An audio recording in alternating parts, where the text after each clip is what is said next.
Eh bien, bonjour à tous. Bienvenue dans ce nouveau webinaire BTIB. Alors, j'espère que la connexion est bonne et que tout le monde m'entend. Donc, si tout le monde m'entend, je pense que vous pouvez, dans la petite fenêtre de chat, me dire si ça marche ou ça marche pas. Mais j'ai déjà 2-3 retours qui me disent que ça fonctionne. Donc, bonjour à tous. Merci de participer donc à ce nouveau rendez-vous. Euh, Rapidement, vous êtes connecté sur la plateforme webinaire Livestorm. Donc, le petit onglet chat, vous l'avez déjà trouvé parfait. Il y a un petit onglet questions. Donc, si jamais il y a des questions qui viennent pendant le cours de cette session, je vous invite à poser vos questions dans l'onglet questions et pas dans l'onglet chat. Comme ça, à la fin, on pourra faire un petit tour sur les questions et puis voir pour répondre à vos interrogations.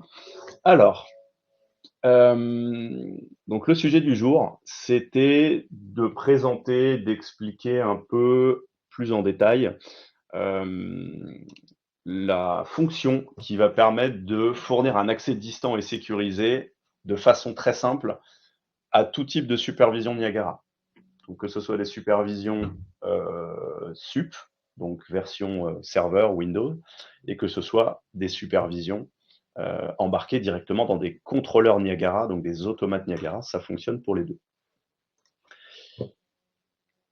Alors, l'idée de la session, comme je disais, c'est de comprendre un petit peu ce que c'est que le Niagara Cloud, donc ce qu'on appelle Niagara Cloud Suite, qui est une solution qui a été développée par Tridium il y a un petit peu moins d'un an et qui commence aujourd'hui à être de plus en plus populaire, et de faire un focus sur la notion de Niagara Remote, donc qui est une des 3 fonctions de la suite Niagara Cloud.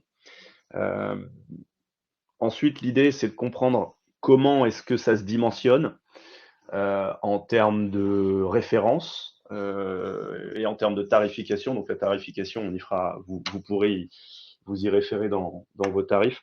On parlera simplement des références. Les prérequis, qu'est-ce qu'il faut pour pouvoir utiliser ces fonctions-là. Et après, on verra une petite démonstration du portail de gestion Niagara Cloud Suite, à quoi ça ressemble côté utilisateur intégrateur, donc on va dire côté administrateur, et comment ça fonctionne côté utilisateur final, par exemple pour un exploitant ou pour quelqu'un qui voudrait juste faire de la visualisation. Pour terminer, on regardera un petit peu la roadmap, en gros les évolutions futures qu'a prévu Tridium sur la solution remote, parce que c'est des solutions, des fonctions qui sont amenées à évoluer. Alors, déjà, pour représenter un petit peu Niagara Cloud Suite, donc l'idée, comme on le met en titre, c'est d'étendre le framework Niagara directement au cloud, avec 3 principales fonctionnalités, 3 différents services, on va dire. Le premier service, c'est l'objet du webinaire, c'est la fonction remote. Donc remote, comme son nom l'indique, c'est de la visualisation à distance pour un utilisateur tiers, pour un exploitant, mais c'est également pour un intégrateur la possibilité de faire de la modification et de la programmation en ligne directement sans avoir à utiliser son workbench de programmation et d'aller sur site et de recharger une config ou une modification. La deuxième fonction, ça ne sera pas l'objet du webinaire, on y reviendra dans un second événement, c'est l'aspect recover, donc recover pour tout ce qui va être sauvegarde automatique, donc c'est vraiment une notion de backup automatique. L'intérêt de ça, c'est d'avoir des backups en dehors du site, en dehors du disque dur de la machine dans laquelle est installé Niagara, d'avoir des backups cryptés, sécurisés, et surtout d'avoir des sauvegardes complètes, c'est-à-dire pas seulement des backups de la partie programmation, mais des backups de tout l'ensemble d'historique, tous les enregistrements que vous auriez paramétrés, que ce soit des alarmes, des températures, etc., vont être sauvegardés.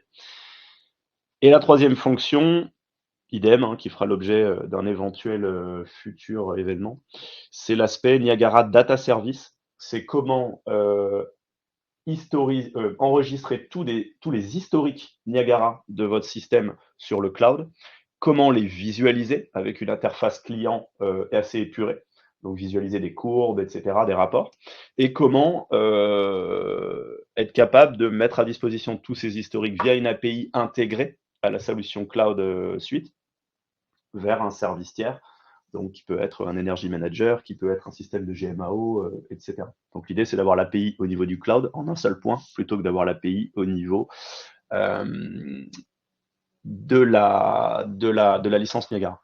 Donc si on fait un focus sur Niagara Remote, donc l'idée elle est assez simple, hein, c'est d'accéder de façon hyper simple à distance à une supervision.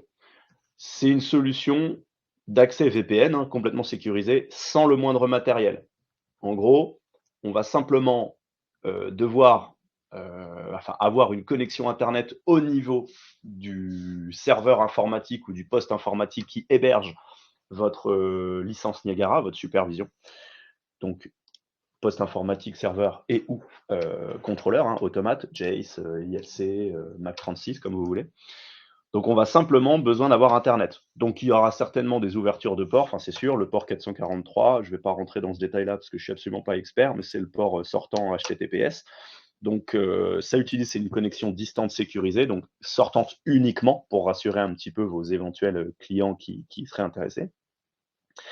Dans la solution, on a accès en tant qu'utilisateur ou administrateur à un portail de gestion dans lequel on va pouvoir voir les licences Niagara qui sont connectées et dans laquelle on va pouvoir aussi manager, gérer des droits d'accès de vos propres utilisateurs, vos collègues, et aussi d'utilisateurs finaux, donc vos clients exploitants qui voudraient simplement faire de la visualisation à distance.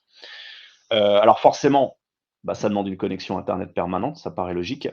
Ça fonctionne par abonnement, donc on le verra un petit peu après dans le détail. Soit par licence, donc j'achète un abonnement Niagara Remote pour un logiciel Niagara, une supervision de Niagara.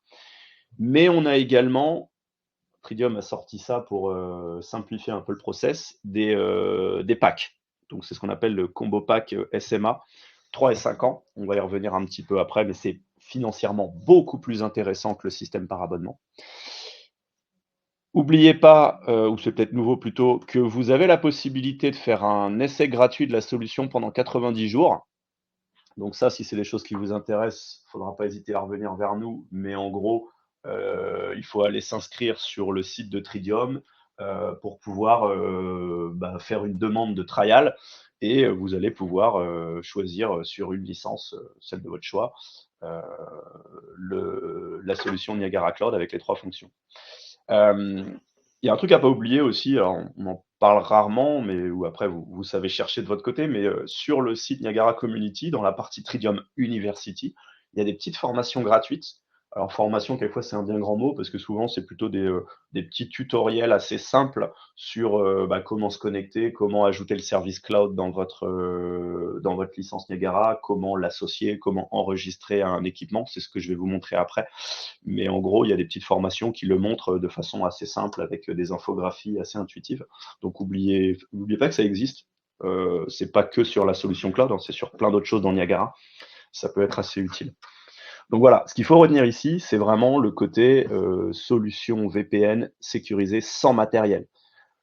Une autre façon de faire, c'est d'aller installer un routeur VPN avec un modem GSM, modem 4G, modem 5G embarqué, avec une gestion de clés d'accès, etc. On le fait très bien avec des solutions type Tosibox, c'est pas la seule, mais ça représente un investissement de matériel, ça représente aussi des paramétrages, des clés d'accès pour des utilisateurs. C'est très intuitif, mais ça l'est peut-être moins pour un utilisateur pas du tout habitué à l'informatique. Là où dans la Niagara Cloud Suite, en fait, on se connecte simplement à une page web et on a toutes nos infos, c'est très rapide. Donc l'idée, c'est vraiment d'axer sur la simplicité. Donc les 5 étapes, elles sont assez simples. Une fois qu'on est inscrit sur le système et qu'on a inscrit sa licence, l'automate ou la supervision va se connecter. Donc après, en tant qu'utilisateur, on se connecte à la plateforme, on peut travailler, donc comme je disais, faire de la visualisation, de l'exploitation ou même carrément de la programmation avec des wiresheets web par exemple. Et puis après, on se déconnecte quand on a fini son action. Alors, les prérequis. Déjà, on va conseiller toujours, comme d'habitude, d'être en dernière version de Niagara. Donc la version actuellement supportée officiellement par Tridium, c'est la 4.14. Petite info, Niagara Cloud est sorti à l'époque de la 4.13. Donc la 4.13 n'est plus une version Niagara supportée par Tridium, supportée au sens patch, correction, etc. Mais par contre, Niagara Cloud fonctionne en 4.13. Comme je disais juste avant, le système nécessite une connexion Internet qui va être permanente, ça paraît logique. Ce qui se passe, c'est que d'une, bon, bah, ça utilise Internet pour fonctionner parce que tout est cloud, et derrière, c'est aussi pour checker les licences, pour vérifier que le système est bien sous SMA et a bien une licence remote achetée. Donc la SMA, donc la maintenance logicielle, doit être en cours de validité. Donc ça ne marche que quand la SMA est en cours de validité. À partir du moment où votre SMA est périmée, le système s'arrête de fonctionner. Ça nécessite également d'avoir un compte Niagara Community. Tout le monde peut créer un compte Niagara Community, que vous soyez intégrateur ou pas. Donc, c'est ce qu'on verra aussi, c'est qu'on va pouvoir créer des invitations à des utilisateurs tiers à se créer ce compte, ce fameux compte. Le système utilise une double authentification via une application d'authentification qui est Salesforce Authenticator. Donc, c'est assez simple, hein, ça se télécharge sur l'Android Store ou sur le Apple Store pour votre téléphone. Et après, on va avoir différentes façons, différentes références en termes d'abonnement. Donc la partie abonnement, comme je disais, on a l'abonnement version contrôleur et la version superviseur. Donc c'est la même chose, c'est simplement deux références différentes.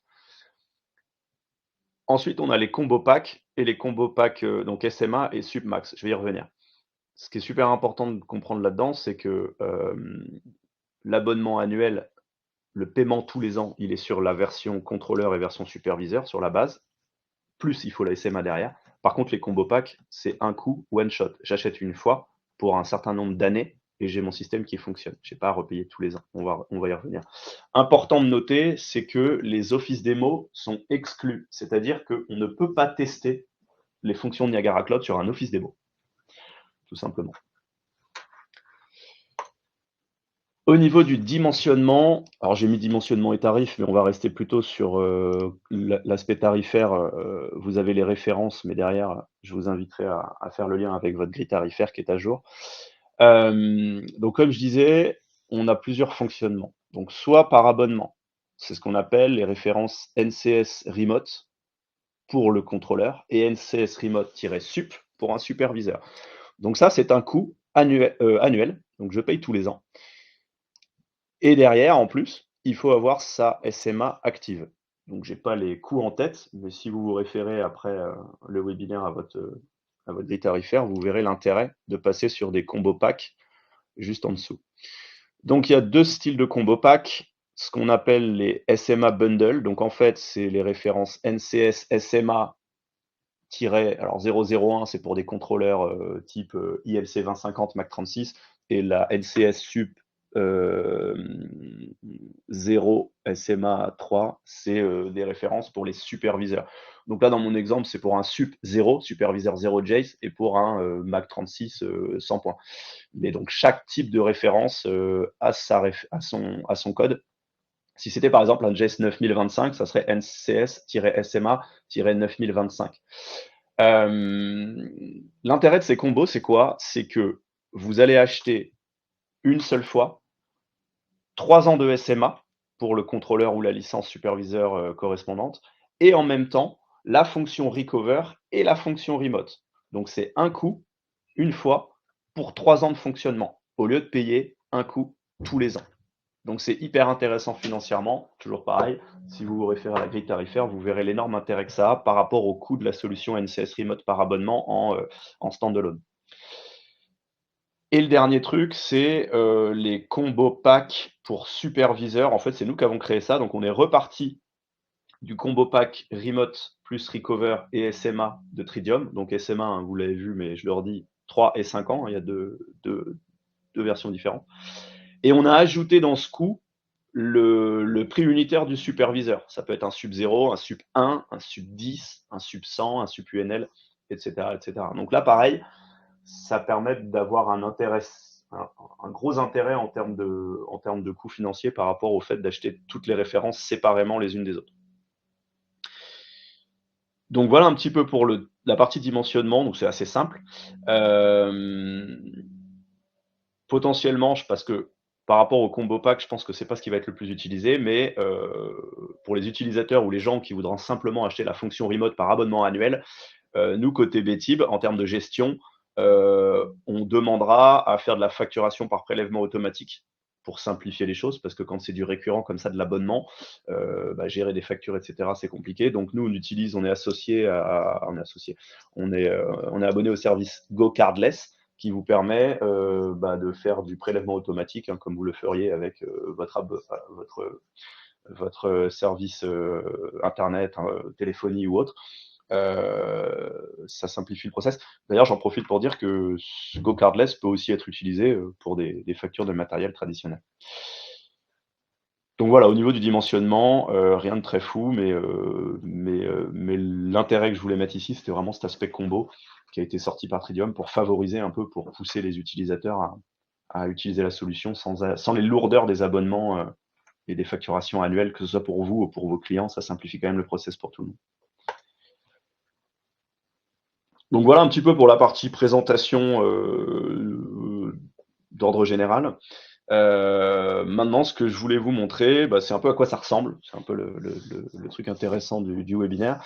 Alors, deux choses, avant de montrer concrètement à quoi ressemble le portail, c'est de comprendre un petit peu comment est-ce qu'on va ajouter le système, enfin la solution dans un workbench, enfin dans un Niagara existant. Donc, vous allez voir, c'est assez simple. Déjà, il faut récupérer le module, donc un module, classique Niagara, un module .jar qu'on va mettre dans son répertoire. Quand on va aller ouvrir la palette des modules, du coup, dans la palette cloud, on va en avoir une qui s'appelle Cloud Link, NCS. Donc c'est cette palette-là que vous allez, sur laquelle vous allez double-cliquer. Et après, donc cette palette Niagara Cloud, comme d'habitude, vous allez aller la glisser dans vos services, tout simplement, dans vos services Niagara. Une fois que j'ai fait ça, dans mon arborescence de services, je me retrouve donc avec la palette Niagara Cloud Service et tout un tas de paramétrages côté Property Sheet. Je vais faire un clic droit. Alors avant de faire le clic droit, je vais effectivement déplier la partie Authenticator, c'est ça qui va nous intéresser. Et une fois que j'ai déplié ma partie authentification, je vais faire un clic droit, Action, et je vais cliquer sur Commencer l'enregistrement, Start Registration. Qu'est-ce qui se passe à ce moment-là? Automatiquement, je vais avoir un registration code qui va s'afficher et je vais avoir une URL d'enregistrement qui va s'afficher. C'est cette URL-là que je vais copier-coller dans mon navigateur web pour pouvoir continuer l'enrôlement du superviseur. Donc vous voyez, c'est assez simple. Je glisse mon service, je vais dans l'authentification, action, commencer l'enregistrement, et j'ai plus qu'à copier-coller ce code. Qu'est-ce qui se passe quand je copie-colle ce code dans mon navigateur Internet? Tout simplement, je vais être invité à me connecter à niagaracloud.com. Donc en fait, je vais me connecter sur Niagara Community, avec mon login Niagara Community. Je vais arriver sur niagaracloud.com automatiquement. On va me demander de m'authentifier avec le système de double authentification Salesforce. Donc j'approuve sur mon téléphone la connexion, pardon. Et là, je vais arriver dans une fenêtre qui va m'inviter à enregistrer un nouvel équipement. Donc on retrouve son code d'enregistrement. On va donner un nom à l'équipement, donc à la supervision. Donc là, je l'ai appelé Supervision énergétique Silver Island, qui est un bâtiment sur lequel on a fait des tests. Donc je retrouve tout un tas d'informations sur l'ID de la licence, le nom du client, parce que bon, c'est un test, donc c'est le client, c'est nous-mêmes, et les features qui sont associées. Et après, derrière, donc comme j'avais déjà prédéclaré des noms de projets, je vais pouvoir sélectionner un projet, donc bâtiment Silver Island, et je vais devoir entrer la localisation du bâtiment. C'est important parce que sans ça, on ne peut pas passer à la suite. Et une fois que j'ai fait ça, je vais cliquer sur Done, sur continuer. Et à ce moment-là, je me retrouve dans mon portail de gestion Niagara Cloud, dans une fenêtre qui m'affiche mon bâtiment et les différents accès que je vais pouvoir avoir. Donc maintenant, ce qu'on va faire, c'est que je vais cliquer là-dessus et on va passer en mode live pour voir un petit peu à quoi ça ressemble et les différentes manipulations qu'on va pouvoir faire. Donc si ça s'affiche correctement, donc là, je me retrouve, comme je le disais, sur le login Niagara Community. Donc moi, je vais me loguer avec mon email, voilà, et je vais me connecter. Qu'est-ce qui se passe à ce moment-là? Je suis redirigé vers Niagara Cloud. Non, je clique sur l'onglet Niagara Cloud pour commencer. Donc là, je suis redirigé sur niagaracloud.com et je vais être invité à m'authentifier. Donc là, sur mon téléphone, je ne peux pas vous le montrer, mais apparaît une demande d'approuver cette connexion. Donc je l'approuve. Je repose mon téléphone. Voilà, ma connexion a été approuvée. Et j'arrive sur mon portail de gestion. Donc le portail de gestion, il est hyper simple. On a des clients déclarés. Vous allez pouvoir déclarer des clients qui sont en fait vos clients, vos sites, vos noms de sites. Vous faites ce que vous voulez. Donc là, on a créé des comptes d'évaluation donc qui s'appellent Betib NCS Eval. Donc peu importe, c'est le nom du site, le nom du client. Et quand je clique dessus, bah là, je vais avoir accès à mes projets, ce qu'on a vu tout à l'heure, le bâtiment Silver Island, et on a aussi un Jet 8000 de test, donc que j'ai appelé Band Test Betib, et donc là, j'ai une visualisation des deux. Évidemment, si je clique sur un des projets, bah, je ne vais voir que la licence associée, ça vous l'avez compris. Et donc ici, j'ai quoi? Bah, j'ai des infos sur le nom de l'équipement, le nom que j'ai donné. J'ai Lost ID de mon équipement, donc Lost ID du Jace et Lost ID de la machine Linux. Pour la petite information, cette supervision test, donc ce superviseur, donc c'est un sup 1 qui est hébergé dans une machine Microsoft Azure, donc c'est une machine cloud sur un OS Linux, hein, donc tout simplement. Donc le projet bâtiment Silver Island à la défense. Et là, je vais avoir un certain nombre de services. Alors comme moi, je suis admin, j'ai accès à tous les services. Mais c'est là qu'on va voir un petit peu l'interaction avec les utilisateurs. Donc c'est relativement simple, hein. Je clique sur Remote, je vais pouvoir accéder à la supervision. Je clique sur Recover, je vais pouvoir accéder à mes backups. Juste avant ça, il y a différents autres menus. Donc là, j'étais dans le menu Home. J'ai un menu utilisateur. Donc c'est là où je vais pouvoir gérer mes utilisateurs. Et on va y revenir après. Typiquement, ajouter un utilisateur. Donc c'est comme ça que vous, demain, vous allez donner accès, vous allez inviter un de vos utilisateurs à se créer un compte Niagara Community pour aller se connecter à votre système. Donc là, tout simplement, vous allez mettre son email et vous allez choisir le customer que vous aurez déclaré au préalable. Donc typiquement, Betib ou le nom du site. Donc là, chez moi, c'est Betib, mais ça peut être le nom d'un site.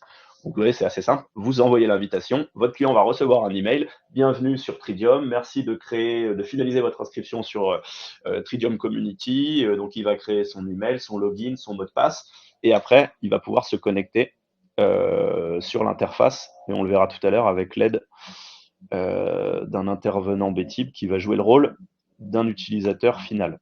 Si je reviens maintenant sur mon portail de gestion, et là vous allez voir toute la simplicité de l'accès, je vais cliquer simplement sur l'icône Remote, et là ce qui se passe, ça m'ouvre un autre onglet, et je suis instantanément connecté à ma page de login Niagara. Donc là en fait, j'arrive sur, alors c'est quelque chose qu'on avait utilisé pour la précédente journée intégrateur, si on ne l'a pas mis à jour, mais je suis invité à me connecter, comme vous avez l'habitude, sur la licence, sur la supervision Niagara, via le navigateur web, comme on le ferait en local depuis son navigateur Google Chrome. Donc je mets mon username, je mets mon admin, je me login. Voilà, donc très rapidement, on ne va pas passer des heures là-dessus, c'est de la supervision. Donc là, ça m'ouvre ma station. Alors c'est une station qu'on a récupérée d'un site, d'un bâtiment qui a été fait avec l'un d'entre vous. On avait récupéré son backup pour l'utiliser comme petite station de démo. C'est une supervision énergétique, donc on va pas y passer des heures, mais en gros, voilà, c'est une supervision énergétique avec que des tableaux de bord, différents onglets pour pouvoir visualiser des données, par exemple de consommation. Donc là, j'affiche mes consommations. Et vous voyez, en tant qu'utilisateur exploitant final, voilà, c'est très simple, je me suis connecté, je peux visualiser et je peux regarder mes consommations, je peux aller faire tout un tas de manipulations pour visualiser des données. Ici, par exemple, alors les historiques sont en 2024, mais si je reviens en arrière, je navigue dans ma supervision très simplement. On va essayer de revenir au mois de juin 2024 où on avait des historiques. Voilà, donc très simplement, je vais pouvoir afficher et visualiser mon installation. Donc vous voyez, c'est assez simple, hein, je ne vais pas passer 1 heure là-dessus. Donc j'ai fait mon travail, je suis exploitant, je supervise mon site, je regarde ce qui se passe. Je suis intégrateur, potentiellement, j'ai des droits d'administration, je peux faire de la programmation en ligne, j'ai mon WebWire Sheet, donc je vais pouvoir faire des tâches de reprogrammation. Et après, une fois que j'ai fini mon travail, bah, tout simplement, je vais me déconnecter de ma supervision. Voilà, je retourne à la plage de login. Si je reviens maintenant sur mon interface de gestion, bah, l'idée c'est de vous montrer un petit peu comment ça se passerait si moi en tant qu'administrateur, en tant qu'intégrateur, je voulais inviter une personne tierce à venir visualiser ce site en particulier. Donc, gestion des utilisateurs. Comme j'ai dit tout à l'heure, je vais créer un utilisateur, je vais renseigner son mail et je vais l'associer à un client, entre guillemets, à un site. Typiquement le site Betib qu'on a vu à l'instant. Donc au préalable, j'avais créé un identifiant pour Christophe de l'équipe commerciale que tout le monde connaît, avec son adresse Gmail. Comme ça, c'est une adresse extérieure à la comment ça s'appelle, à l'organisation, à Betib. Et donc cet utilisateur, si je reviens en arrière, on le retrouve ici. Hop, il est là, Christophe. cforges.betib@gmail.com. Si je clique dessus, ce qu'on voit, c'est que j'ai quelques informations. Je sais qu'il est associé à un site en particulier et je vais pouvoir manager ses accès. Quand je clique sur Manage, là, ce que je vois ici, c'est que pour l'instant, il n'a pas d'accès. Donc, c'est vous qui allez pouvoir révoquer des accès. C'est-à-dire que tel utilisateur n'a plus le droit de se connecter, tel mainteneur de chez Engie, de chez Dalkia est parti du site ou le responsable de site a changé. Je vais pouvoir lui couper ses accès assez simplement. Hein. Je vais simplement cliquer ici. Soit il est customer, soit il n'a pas d'accès. Donc, c'est très simple. Donc maintenant, ce qu'on peut faire, ça serait inviter Christophe à se connecter de son côté comme un utilisateur pour qu'on puisse voir à quoi ça ressemble de son côté à lui. Et vous allez voir, c'est assez ressemblant. Donc le temps qu'il prenne la main sur le partage. Donc voilà, donc Christophe, pareil, il se connecte parce qu'il a été invité à son compte Niagara Community, donc avec son adresse Gmail. Donc une fois qu'il se connecte, comme moi tout à l'heure, exactement pareil, il va avoir une demande de double authentification. Donc là, il clique sur approuver. Donc ça permet aussi que le jour où l'utilisateur change, de toute façon, son authentification est révoquée. Et là, ce qu'on voit, c'est que il n'est pas autorisé. Il n'a pas de permission. Comme on l'a vu juste à l'instant, je ne lui avais pas donné d'accès. Bon. Alors maintenant, si je reprends la main, pourquoi est-ce que je reprends pas la main? Ça y est, j'ai repris la main. Normalement, vous voyez ma fenêtre à nouveau, désolé. Donc là, très simplement, qu'est-ce que je fais? Je clique sur Custom, Customer, et là, qu'est-ce que j'ai? J'ai différentes choses. Donc comme dans le compte Betib, j'ai 2 équipements, bande test et bâtiment. Je vais simplement lui donner accès à bâtiment. Donc déjà, je choisis différents admins, différents droits d'accès. Donc là, que Niagara Remote, parce que c'est l'objet, on verra les autres droits d'accès une prochaine fois. Donc il a le droit d'accéder que à la fonction remote, donc connexion à distance, et je vais lui donner accès que au bâtiment Silver Island. Je sauvegarde. Et là, on va voir ce qui se passe du côté de Christophe, qui va reprendre la main. C'est parti.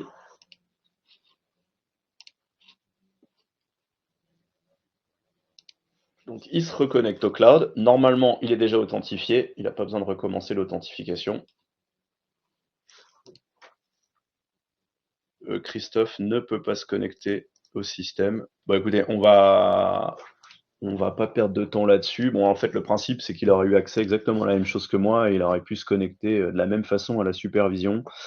C'est dommage que ça n'ait pas fonctionné. Je peux peut-être essayer de tenter une dernière fois. Comment je reprends la main déjà? Là, j'ai repris la main. Moi, je m'étais fait aussi un compte test.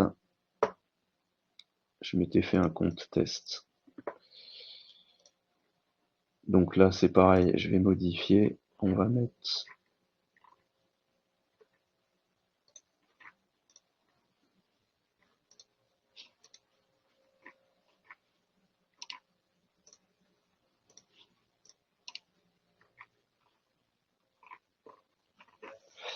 Ok, je vais tenter de me connecter moi-même avec un login différent pour faire la même chose que ce qu'aurait fait Christophe. Désolé que ça n'ait pas fonctionné.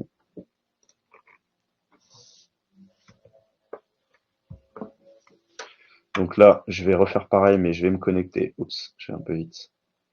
Avec mon compte Community.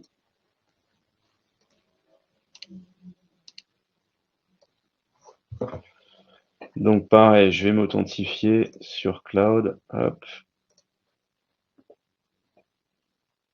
Donc je vais avoir la demande d'authentification. C'est parti.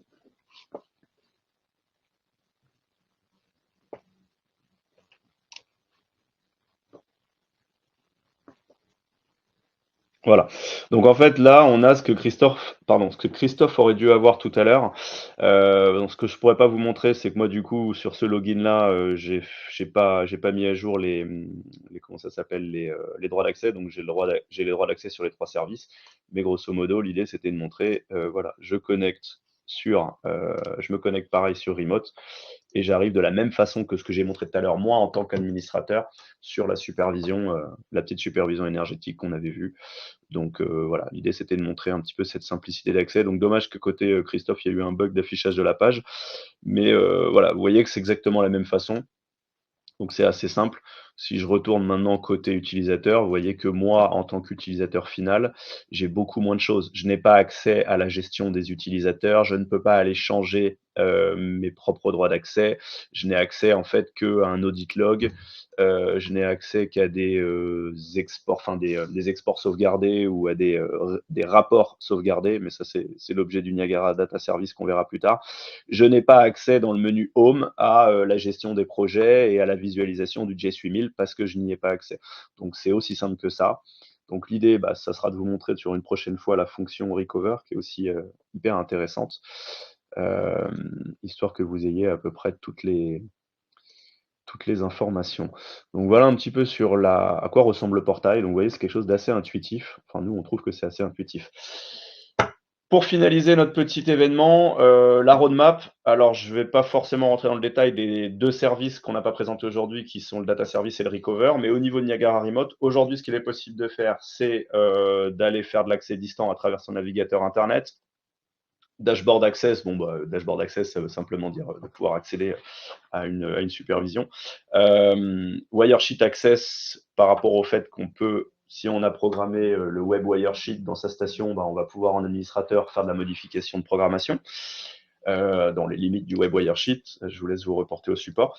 Et derrière, la fonctionnalité qui est amenée à être intégrée dans le futur, plus ou moins proche, on en saura peut-être plus d'ici fin mars au Niagara Forum de Tridium à Londres, le fait de pouvoir accéder à la plateforme directement depuis le web. Donc de pouvoir accéder à la plateforme Niagara et pas uniquement à la station, à la visualisation de la station.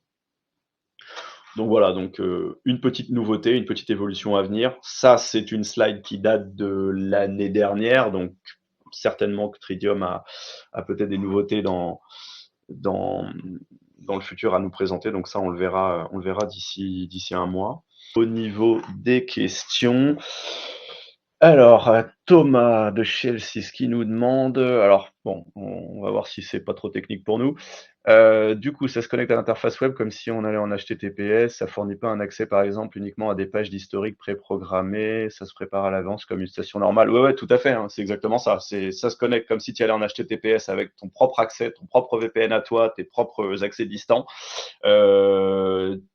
Fonction de ce que tu as programmé, bah, l'utilisateur et ses droits d'accès vont l'amener sur telle ou telle visu. Hein, ça change pas.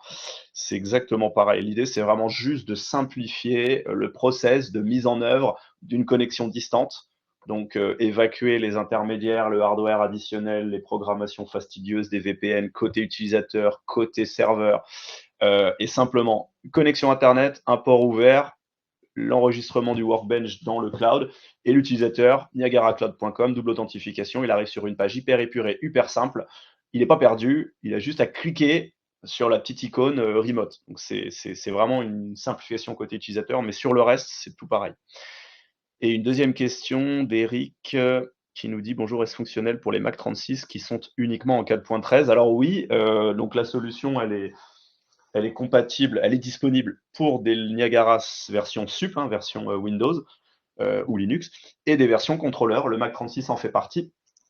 Et effectivement, le Niagara Cloud Suite est toujours compatible, est sorti à l'époque de la 4.13, donc fonctionne en 4.13. Donc oui, aucun souci. J'en profite aussi pour dire que le Mac 36, je crois que ça date de 2-3 semaines, est sorti, maintenant est disponible en 4.14. Donc vous pouvez désormais mettre à jour vos Mac 36 en 4.14 sans souci. Bon, on n'avait que deux petites questions, donc si jamais il y en a d'autres, je vous laisse encore quelques secondes. Et puis sinon, bah, de toute façon, pour poursuivre cet événement et des informations complémentaires, bah, vous savez où nous trouver, hein, Christophe, Brice, Valentin et moi du service commercial, on reste disponible comme toujours pour vous assister, pour vous aider et puis répondre à vos compléments de questions. Et puis en espérant que bah, cette petite solution Niagara Cloud Suite et notamment cette fonction Niagara Remote vous plaira et vous permettra de la proposer à vos clients pour simplifier tous ces accès. Bah, écoutez, je vous remercie à tous d'avoir participé. Et il ne me reste plus qu'à vous dire bon appétit et une bien bonne fin de journée. Et à très bientôt pour un nouveau webinaire.